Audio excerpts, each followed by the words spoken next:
Mga kababayan, magandang araw po sa inyong lahat. Ang isa po sa mga panawagan natin sa rally na ito ay ang ukol sa transparency o paglalantad ng katotohanan. Sapagkat karapatan ng bawat isa na malaman kung ano ang totoo. Huwag po nating kalilimutan, buwis ng mga mamamayan ang ninakaw ng mga korap. Kaya dapat lang na gawing bukas sa taong bayan ang mga investigasyon. Kaya ang ating pagtitipong ito ay isang mapayapang panawagan na marinig, madama ng mga nasa kapangyarihan ang tinig ng sambayanan. Ipakita ang totoo, ilantad ang katiwalian, tuntunin at pangalanan ang mga sangkot, lalo na ang utak ng katiwalian.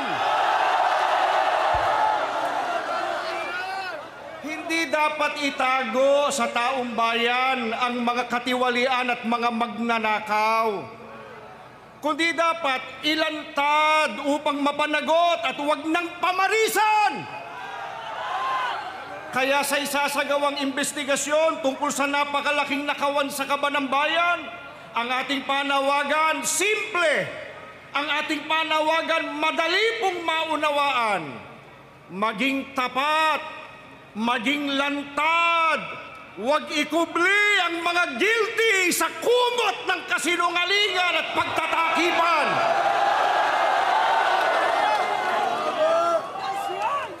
Pero nakakabahala, mga kababayan. May ilan sa mga nasa gobyerno, media, mga abogado at maging ilang political analysts na matatalino sana, may kakayahan magpaliwanag ng tama at totoo, ngunit tila nais baluktutin ang batas upang pagtakpan ng mga sangkot sa korupsyon. Hindi po ba ito ang tuwirang kabaligtaran ng transparency na hinihingi ng taong bayan? Lalo pong nakakabahala na kung sino pa yung tumitistigo para matunton yung mastermind ng korupsyon, sila pa ang iniimbestigahan, sila pa naiskasuhan. Mga kababayan, saan po kayo nakakita na yung tumutulong sa investigasyon para mapalitaw ang punot dulo ng katakot-takot na nakawan sa gobyerno ang siya pang sinisiraan? Hindi po ba masyado namang halata na concerted effort ang mga ito para talukbungan ang katotohanan at iligtas ang mga pinakanakinabang sa nakawan? Meron tayong pwedeng sabihin sa kanila, halata kayo. Ano nga sila? Ano nga? Hanggang sa dulo, iparinig natin sa kanila. Ano yon?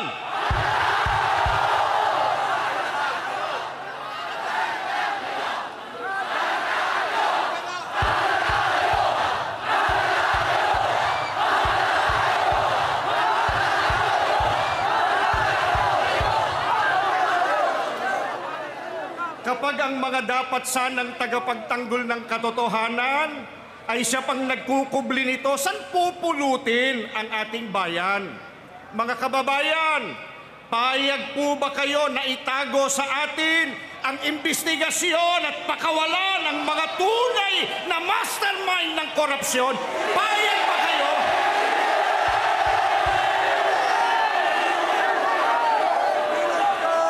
Kaya malinaw po ang ating panawagan. Malinaw po ang ating panawagan. Ang investigasyon ay dapat maging transparent at makatarungan upang mapanagot ang mga nagkasala.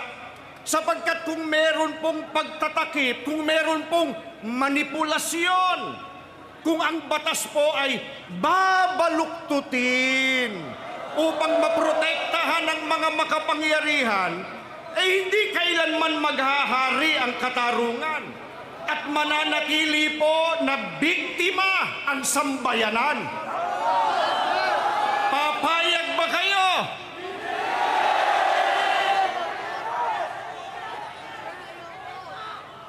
Isipin po ninyo, isipin po nating lahat, papaano natin paniniwalaan ang mga konklusyon at resulta ng investigasyon kung sila-sila lang ang nagtatanungan?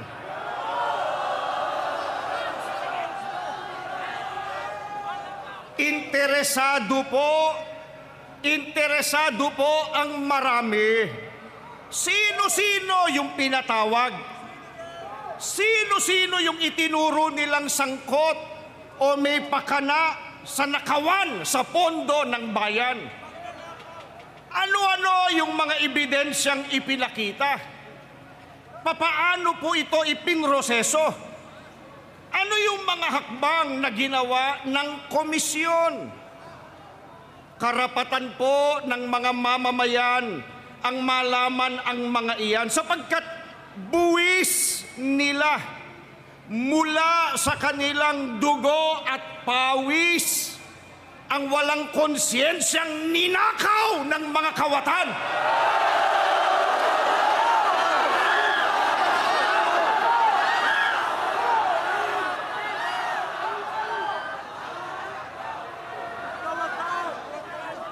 Napanood po natin kanina yung video nung mga ilang... Napansin po ninyo yung sinabi nung isa sa mga biktima? Panawagan niya doon sa mga kawatan. Ang sabi niya, makonsyensya kayo. Nag-iisa lang siya, kaya siguro hindi siya naririnig. Baka dapat tulungan natin. Baka dapat iparinig natin yung makakarating sa dapat na datnan. Sabay-sabay po, sabihin natin, makonsyensya kayo!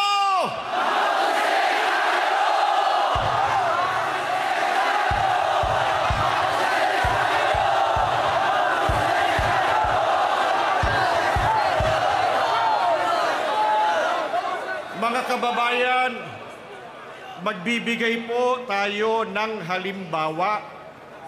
Sa dinami-dami ng kongresista na napangalanan na di umano'y sangkot, ilan na po ang pinatawag man lang ng komisyon?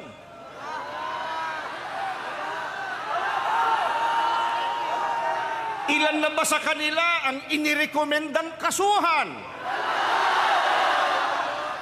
Bakit tila kakaunti lang sa kanila ang nasa listahan ng pinakakasuhan?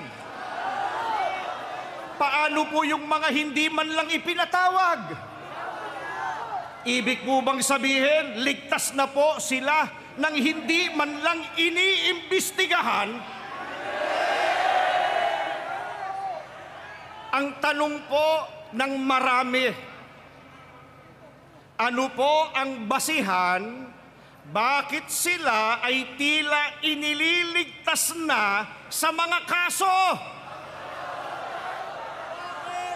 Karapatan po nating malaman ang mga sagot sa mga iyan. Kaya gusto po natin na buksan sa publiko ang investigasyon. Transparency!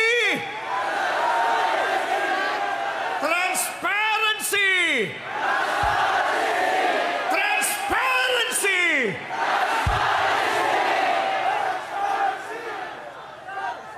Mga kababayan, maging ang pagpapalutang ng mga isyu na lihis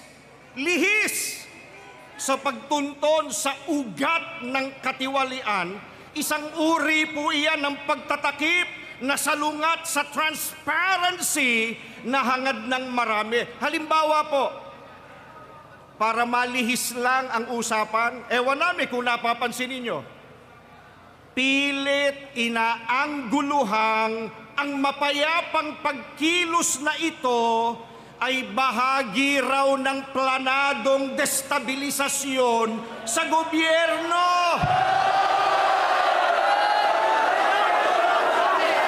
Totoo ba yun? Totoo ba yun? Mulat sa pool at hanggang ngayon po, hayagan tayong nakikipag-ugnayan sa lokal at nasyonal na pamahalaan tungo sa maayos na koordinasyon para sa peace and order. Mahigpit din na ibinilin sa mga kapatid na panatilihin ang kaayusan. Alam niyo po yan. Maging sa leksyon sa pagsamba na itinuro sa buong iglesia, ibinilin pa nga sa atin, ipanalangin, ipagpanata, maging mapayapa ang pagkilos nating ito. Hindi po ba totoo yan, mga kapatid?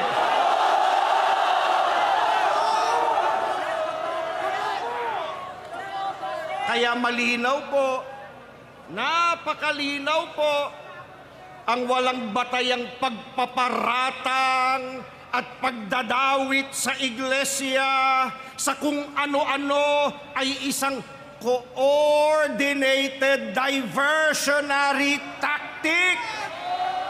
Inuulit po natin, ito ay isang coordinated diversionary tactic. Isang pagtatangkang iwasan na sagutin ang tunay na issue batay sa mga naglilitawang ebidensya. Kaya ang paalala po natin sa mga nasa likod ng paninira, kung merong dapat harapin, iyon ay ang katotohanan, hindi ang paglikha ng mga istoryang halatang halata, pantakip sa tunay na issue.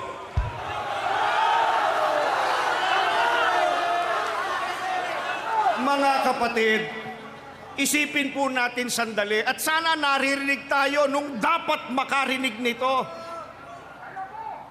Tayo na nga ang ninakawan, tayo pa ang inaakusahang nagde-destabilize. Tatanungin po namin kayo, reklamo tayo, tayo pa ang inaakusahan. Payag kayo? Makapayag kayo? Ang transparency, hindi lamang prinsipyo ng mabuting pamamahala.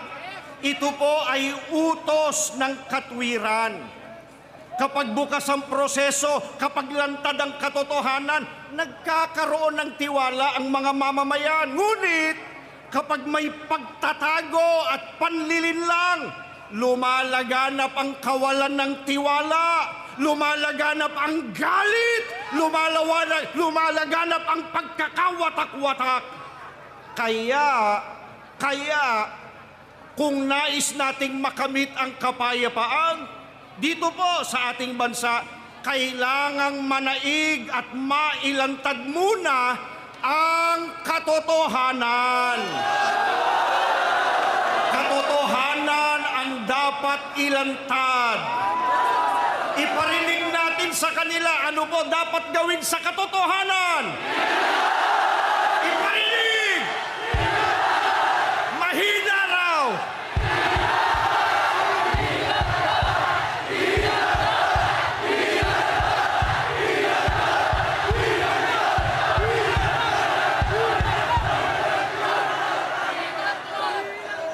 Gaano ba kahalaga ang transparency sa kinabukasan ng ating bayan?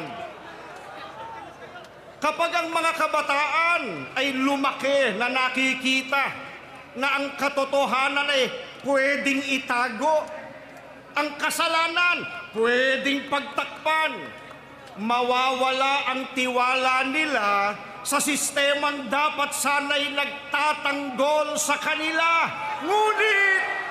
Ngunit, kung makikita nila na ang katotohanan ay pinangangalagaan at ang tama pinaninindiganan, tutubo po sa kanilang puso ang pagtitiwala at pagmamahal sa bayan.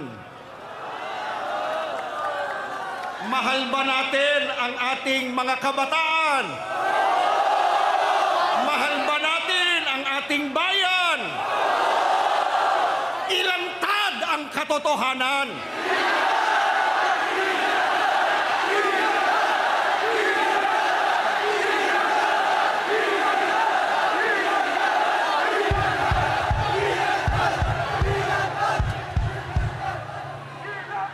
Kaya't ang panawagan natin para sa transparency, hindi lamang po para sa kasalukuyan, kundi para sa mga susunod na henerasyon ng mga Pilipino.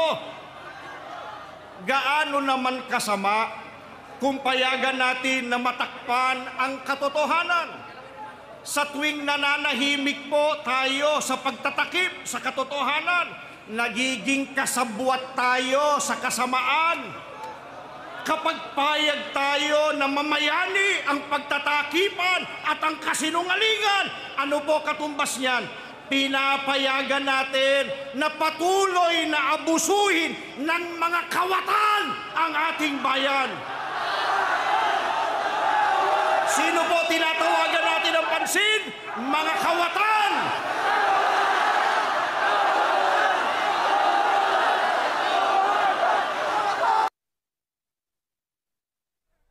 Ngayon, tumitindig po tayo, mga kababayan. Ipinaglalaban natin ang karapatan ng bawat Pilipino na malaman ang totoo. Dahil sa liwanag ng katotohanan, doon lamang muling mabubuo ang tiwala ng mamamayan sa pamahalaan. Kaya, habang isinisigaw natin ang ating mga panawagan, kasabay po nito ang ating mga kahilingan. Nawa, mamulat ang mga puso ng mga nasa pamahalaan. Sana matauhan ang mga nagtatakip ng kasamaan. Sana magising ang bawat Pilipino sa tungkuling magbantay at manindigan.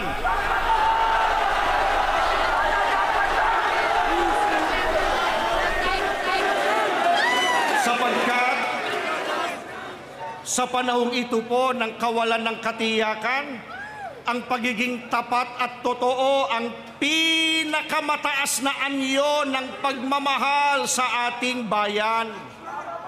Mga kababayan, sa panawagan natin ito para sa transparency, hindi po natin nilalabanan ang mismong pamahalaan. Ang ating nilalabanan ay ang kasinungalingan at kasamaan. Hindi po natin layunin na pabagsakin ang gobyerno bilang institusyon, kundi ano po layunin natin? Palakasin ito sa pamamagitan ng katapatan at accountability o pananagutan. Yan justice upang pairali ng batas ng walang kinikilingan. Baka hindi nila tayo narinig. Baka hindi nila narinig yung panawagan nating transparency, accountability, justice. Baka dapat iparinig natin. Isa-isahin po natin sa kanila. Ano po yung una? Ano yung pangalawa? Isigaw natin yung pangatlo. Mga kababayan, ang ating panawagan po para sa liwanag.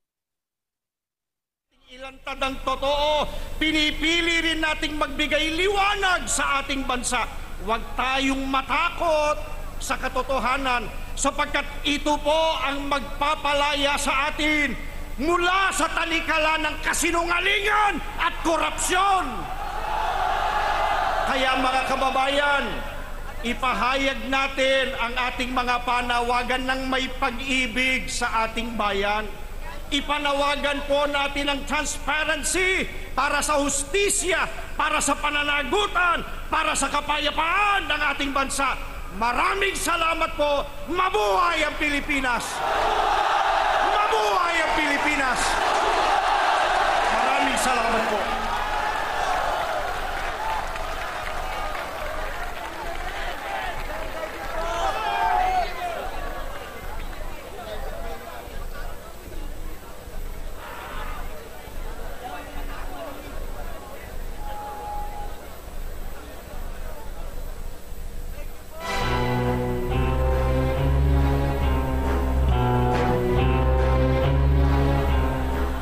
I intend the law